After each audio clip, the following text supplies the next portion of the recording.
دې وخت کې تاسو په پوره دنیا کې وګورئ نن عالم کفر په یو پیج باندې دی.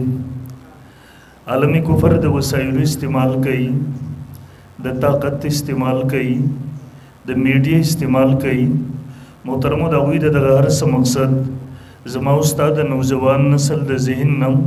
د اسلام اهمیت ختمول دي، د هغوی د ذهن نه د قرآن اهمیت ختمول دي، مسجد او مدرسې سره د هغوی تعلق کټ کول دي، علماء حق باندې هغوی بد اعتماده کول او بدزنه کول دي. دویم طرف ته که تاسو وګورئ د هغوی مقابله زموږ حکومتونه نه کوي، د هغوی مقابله زموږ حکمرانان نه کوي، د هغوی مقابله همدغه اهل حق علما همدغه مدرسو جوماتونو والا کوي چې یقینا د هغوی سره وسایل اسباب نشته دی، د هغوی سره د دنیا ظاهري طاقت او قوت نشته دی، د هغوی سره میډیا نشته دی. لیکن نن که تاسو وګورئ الحمدلله دلته اسلام هم موجود دی،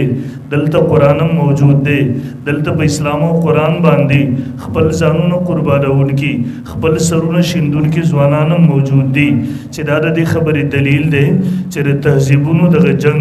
دغه اهل حق علماو ګټلی دی او کفر بیللی دی او شکست به د قیمت د سبا پورې د کفر وي انشاءالله العزیز. ټول ملګري انشاءالله محترمو دغه دیني مدرسې او درسګاهونه دا د اسلام د حفاظت مرکزونه دي، دا د قرآن د حفاظت قلاګانې دي. دغه دیني مدرسو درسګاهونو د دین ټولې شعبې ژوندۍ ساتلې دي، دی آبادی ساتلی دی، دی تر و تازه ساتلی دی، چاہے اگر شعبہ د جہاد دا، چاہے اگر شعبہ د دعوت و تبلیغ دا، چاہے اگر شعبہ د اسلامی سیاست دا، چاہے اگر شعبہ د تصوف دا.